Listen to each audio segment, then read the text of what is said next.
Hello बच्चों, ऐसे education family में आपका स्वागत है। पिछले वीडियो में हम लोग 10th क्लास के मैथ देख रहे थे, एनसीईआरटी, जिसमें एक्सरसाइज 1.2 को हम लोग कंप्लीट किए थे। आज हम लोग 1.3 शुरू करने वाले हैं, जिसमें पहला नंबर क्वेश्चन है, सिद्ध कीजिए कि √5 एक अपरिमेय संख्या है। तो √5 एक अपरिमेय संख्या है, तो इसको सिद्ध करने के लिए हम लोग क्या करेंगे, तो इसके विपरीत मानेंगे।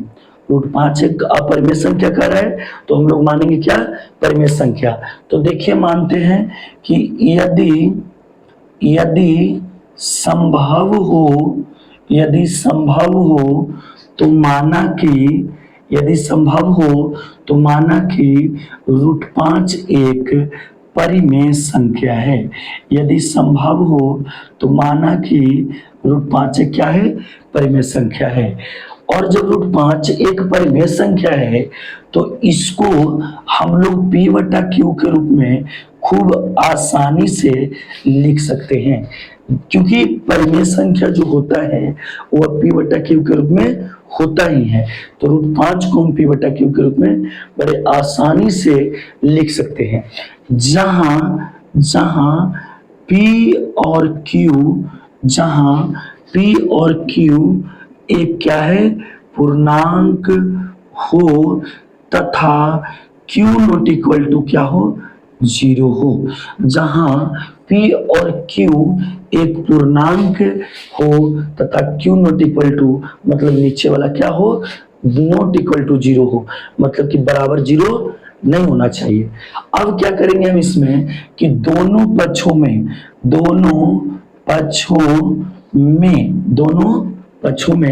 हम लोग वर्ग करेंगे। तो दोनों पक्षों में वर्ग करने पर, हम दोनों पक्षों में वर्ग करते हैं, तो इसमें जब वर्ग करेंगे तो √5 के स्क्वायर, और इसमें वर्ग करेंगे तो p/q के स्क्वायर। तो ये स्क्वायर से रूट खत्म, तो यहाँ 5 बराबर हो गया p²/q², यानी 5 बराबर क्या आ गया, p²/q²। अब देखिए, इसको हम लिख सकते हैं कि 5 बराबर p², अब बटा q² को हम लिख सकते हैं q गुने q। अब देख लीजिए, क्योंकि पावर 2 है तो 2 बार लिख सकते हैं। अब q गुने q, तो ये गुना में q, तो यहाँ पर देखिए भागा में नीचे है तो इधर आएगा तो गुना में, तो लिख सकते हैं 5q बराबर p² बटा क्या लिख सकते हैं, q लिख देंगे।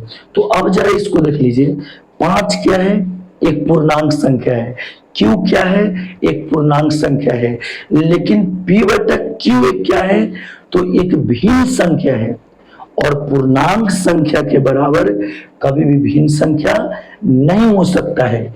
अतः हमारी जो मान्यता है वह क्या हो जाएगा, तो ये मान्यता गलत हो जाएगा। तो यहाँ लिखेंगे कि पूर्णांक नॉट इक्वल टू भिन्न, पूर्णांक नॉट इक्वल टू भिन्न, अर्थात पूर्णांक के बराबर भिन्न कभी हो नहीं सकता है। तो यहाँ लिख सकते हैं हम लोग कि अतः हमारी मान्यता क्या है, गलत है। अतः हमारी मान्यता गलत है, हमारी मान्यता क्या है, गलत है। इसलिए √5 एक क्या है, अपरिमेय संख्या है। इसलिए √5 एक क्या है, अपरिमेय संख्या है। सिद्ध हो गए, देख लीजिए, यही हो गया आपको √5 अपरिमेय संख्या सिद्ध हो गया। अब देख लीजिए, अब आपको लग रहा है कि बहुत छोटा सा में सिद्ध हो गया सर। तो देखिए, पहले जो सिद्ध करने वाला √5 वाला था वह पूछा जाता था 5 नंबर में, लेकिन अब जो है अब पूछे जाते हैं मात्र 2 नंबर में। तो इसीलिए हम लोगों को छोटा में सिद्ध करना पड़ता है। क्लियर है, उम्मीद करते हैं आपको समझ में आया होगा। अगर कहीं पर भी दिक्कत हो तो आप कमेंट सेक्शन में लिख सकते हैं। तो चलिए अब अगला क्वेश्चन देखते हैं, और अगला क्वेश्चन देखने से पहले हम लोग एक थ्योरी समझ लेते हैं, उसके बाद फिर हम लोग अगला क्वेश्चन देख लेंगे, तो वह सब के सब सिद्ध हो जाएगा बड़े आसानी से। तो चलिए देखते हैं थ्योरी को पहले थोड़ा सा। तो देखिए, देख लीजिए, देखिए एक कोई परिमेय संख्या है, ध्यान से समझेंगे, कोई परिमेय संख्या है और कोई परिमेय संख्या है और कोई अपरिमेय संख्या है, परिमेय संख्या है और कोई अपरिमेय संख्या है। अर्थात परिमेय संख्या में हम लोग अपरिमेय संख्या से जोड़ करेंगे या घटाव करेंगे या गुना करेंगे या भाग करेंगे। परिमेय संख्या में अपरिमेय संख्या से परिमेय संख्या में जोड़ देंगे, मतलब परिमेय संख्या और अपरिमेय संख्या को जोड़ेंगे या दोनों को घटाएंगे या गुना करेंगे या भाग देंगे तो हमको क्या प्राप्त होता है? अपरिमेय संख्या ही प्राप्त होता है। क्लियर है? चलिए अब अगला कंसेप्ट समझेंगे। अगर कोई अपरिमेय संख्या है और आगे कोई अपरिमेय संख्या है और उसको में हम परिमेय संख्या को क्या करते हैं? जोड़ते हैं। परिमेय संख्या को क्या करते हैं? जोड़ते हैं या घटाते हैं या गुना करते हैं या भागा देते हैं तो हमको क्या प्राप्त होता है? अपरिमेय संख्या ही प्राप्त होता है। क्लियर है? उसके बाद आगे देखेंगे कि अपरिमेय संख्या है, उसके बाद क्या है? अपरिमेय संख्या है और फिर अपरिमेय संख्या ही है, अपरिमेय संख्या ही है।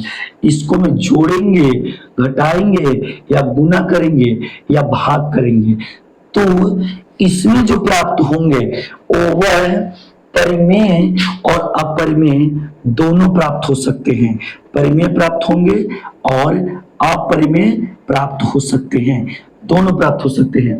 तो चलिए जरा इस कंसेप्ट को हम लोग समझते हैं कि इसमें परिमेय और अपरिमेय दोनों कैसे प्राप्त होंगे।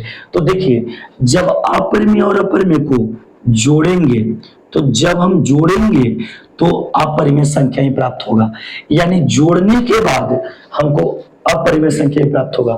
अगर अपरिमेय और अपरिमेय को घटाएंगे तो भी अपरिमेय संख्या प्राप्त होगा।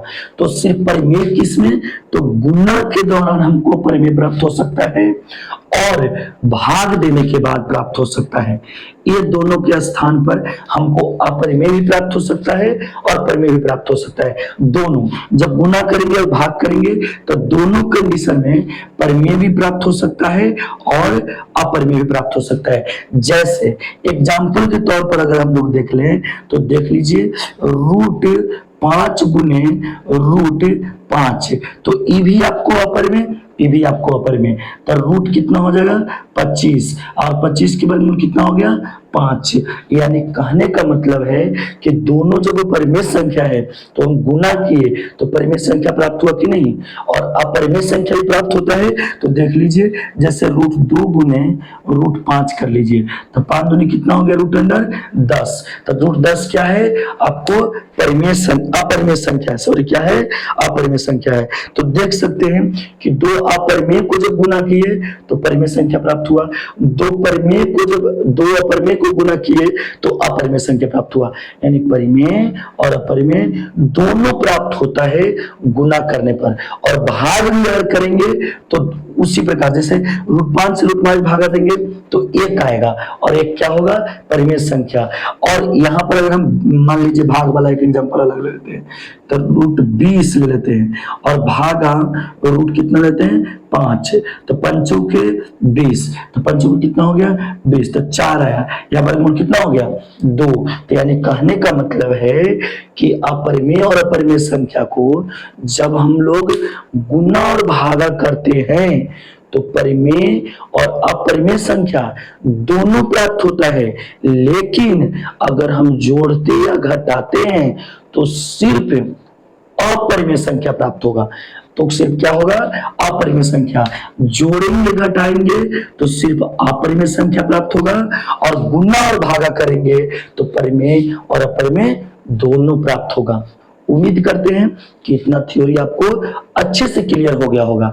तो चलिए इसी थ्योरी के आधार पर हम लोग आगे के क्वेश्चन को अच्छे से सिद्ध करेंगे और इस चैप्टर को आज कंप्लीट करेंगे। तो चलिए देखते हैं अगला क्वेश्चन को। देखिए आपको एकदम शॉर्ट में इसको सिद्ध कर देंगे, और यह 2 नंबर में पूछा ही जाता है अब, तो इसको शॉर्ट में ही अब सिद्ध करना है। तो चलिए देखते हैं अगला क्वेश्चन, ध्यान दीजिएगा। तो देखिए दूसरा नंबर, सिद्ध कीजिए कि, दूसरा नंबर क्वेश्चन है कि सिद्ध कीजिए कि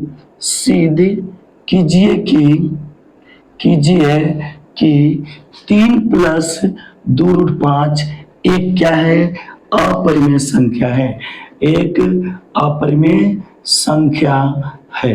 देख लीजिए, सिद्ध कीजिए कि 3 + 2√5 एक क्या है, अपरिमेय संख्या है। तो देखिए अभी जो थ्योरी बताए थे उसी के अनुसार हम लोग सिद्ध करते हैं। तो चलिए देखिए, तो सबसे पहले हम लोग यहाँ देखते हैं 2√5 को।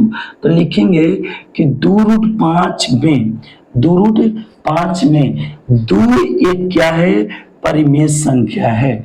2 एक क्या है, परिमेय संख्या है। दो क्या है, परिमेय संख्या है। तथा √5 एक क्या है, अपरिमेय संख्या है। √5 एक क्या है, अपरिमेय संख्या है, अपरिमेय संख्या है। और हम लोग अभी देखे हैं कि 2√5, 2 हो गया परिमेय और √5 हो गया क्या, अपरिमेय।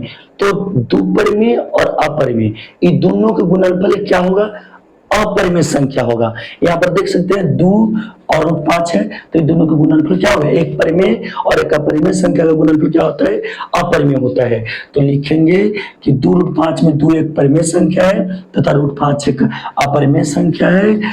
√5 एक अपरिमेय संख्या है, अतः 2√5 एक क्या है, एक अपरिमेय संख्या होगी। 2√5 एक क्या है, अपरिमेय संख्या होगी, संख्या है।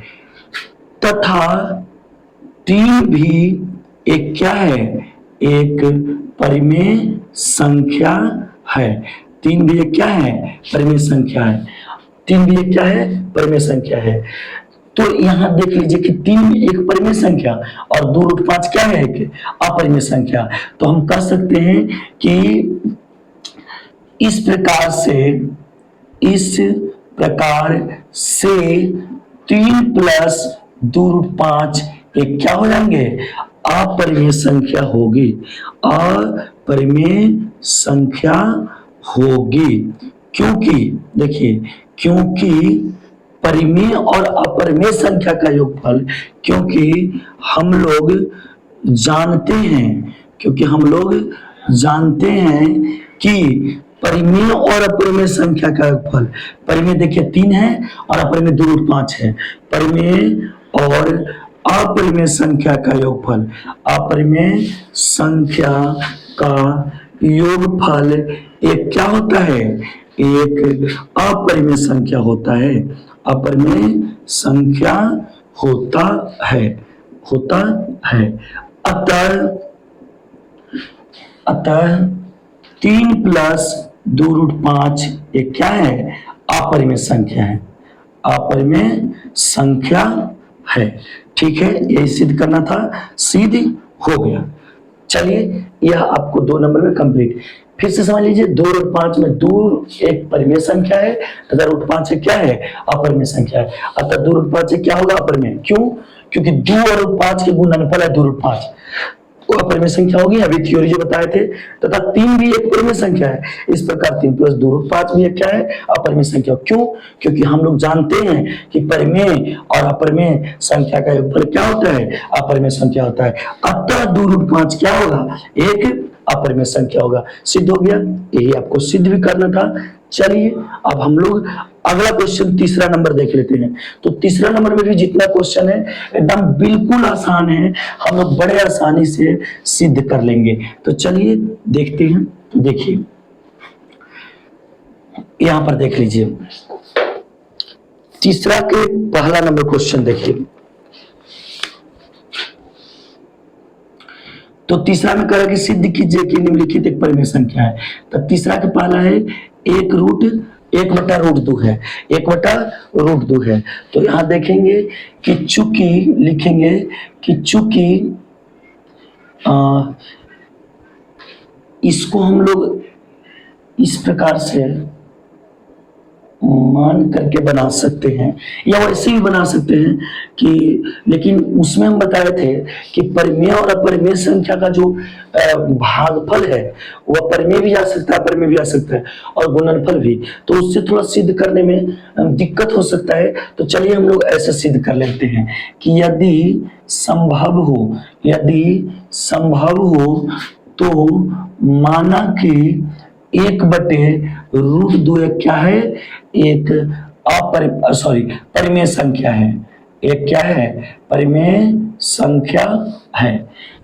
यदि संभव हो तो माना कि 1/√2 एक क्या है, परिमेय संख्या है। अतः 1/√2 बराबर हम लिख सकते हैं खूब अच्छे से P/Q, जहां Q P तथा Q एक क्या है, पूर्णांक है, और Q नॉट इक्वल टू क्या है, 0 है। क्लियर है? चलिए अब आगे देख लेते हैं। तो देखिए यहां पर अगर हम लोग करें Q में 1 से गुना करें तो Q, और √2 में P से गुना करेंगे तो कितना होगा, P। तो देख लीजिए Q बराबर √2P आ गया। तो यहां लिखेंगे कि P, चूंकि P तथा Q एक क्या है, पूर्णांक है। P तथा Q क्या है, पूर्णांक है, और √2 एक क्या है, अपरिमेय संख्या है, अपरिमेय संख्या है। अतः √2P भी एक क्या होगा, अपरिमेय संख्या होगा, अपरिमेय संख्या होगा। अतः √2P भी क्या होगा, एक क्या होगा, अपरिमेय संख्या होगा। तो यहां पर ही पूर्णांक है, यह परिमेय संख्या है। तो यहां पर लिख सकते हैं कि पूर्णांक के नॉट इक्वल टू होता है कौची, अपरिमेय संख्या, यानी कि पूर्णांक के नॉट इक्वल टू क्या होगा, अपरिमेय संख्या। अतः पूर्णांक नॉट इक्वल टू अपरिमेय संख्या, इसलिए हमारी मान्यता क्या है, गलत है। इसलिए हमारी मान्यता क्या है, गलत है। अतः 1/√2 जो है वह एक क्या है, अपरिमेय संख्या है, वह एक अपरिमेय संख्या है। क्लियर है? तो चलिए अब यहां पर हम लोग तीसरा के पहला नंबर क्वेश्चन भी देख लिए, और इसी प्रकार से दूसरा नंबर क्वेश्चन है। इसी प्रकार से कौन है, दूसरा नंबर क्वेश्चन है। और चलिए हम लोग तीसरा नंबर क्वेश्चन सिर्फ देख लेते हैं। ये देखिए, ये भाग वाला था, तो दूसरा नंबर क्वेश्चन गुना वाला है। वो पहले आप लोग खुद बनाइएगा, उसके बाद हम यहाँ पर सोल्व करेंगे। भाग वाला बनाए तो उसी बेस्ट पर दूसरा नंबर क्वेश्चन। अब हम तीसरा नंबर क्वेश्चन सिर्फ देख लेते हैं। चलिए तो देखते, वो भी बिल्कुल आसान है, वो पूरी तरह से दूसरा पर डिपेंडेंट है, लेकिन दूसरा में थोड़ा सा बदलाव था, इसीलिए हम इसको सोल्व कर लेते हैं, तीसरा को हम लोग बना लेते हैं। तो चलिए देखिए तीसरा नंबर क्वेश्चन क्या कह रहा है। तो देखिए तीसरा नंबर क्वेश्चन, तो तीसरा नंबर क्वेश्चन हो गया आपको 6 + √2। इसको सिद्ध करना है कि यह क्या है, अपरिमेय संख्या है। तो चलिए देखते हैं, सिद्ध करते हैं। तो इसको मैं इस प्रकार से लिखेंगे कि चूंकि 6 एक परिमेय संख्या है, चूंकि 6 एक क्या है, परिमेय संख्या है, तथा √2 एक क्या है, अपरिमेय संख्या है। 6 एक क्या है, परिमेय संख्या है, तथा √2 एक क्या है, अपरिमेय संख्या है। ठीक है, और हम लोग जानते हैं कि परिमेय और परिमेय तथा अपरिमेय संख्या का योगफल, संख्या का योगफल एक अपरिमेय संख्या होता है, एक अपरिमेय संख्या होता है, अपरिमेय संख्या होता है। चूंकि 6 एक परिमेय संख्या तथा √2 एक क्या है, अपरिमेय संख्या है, और हम लोग जानते हैं कि परिमेय और अपरिमेय संख्या का योगफल क्या होता है, अपरिमेय संख्या होता है। अतः जो 6 + √2 है, 6 + √2 एक क्या होगा, अपरिमेय संख्या होगा। अतः 6 प्लस रूट 2 क्या होगा? अपरिमेय संख्या होगा। क्लियर है? तो चलिए सीधा आपको हो गया। क्लियर है? चलिए अब इस चैप्टर एक्सरसाइज 1.3 हम लोग पूरी तरह से कंप्लीट कर लिए। तो चलिए अब हम लोग अगला चैप्टर के हम लोग अगले वीडियो में देखेंगे। चलिए थैंक यू। और जो तीसरा जो दूसरा नंबर क्वेश्चन है उसको आप लोग जरूर बनाएंगे, अगले वीडियो में उसको सोल्व कर देंगे। चलिए थैंक यू।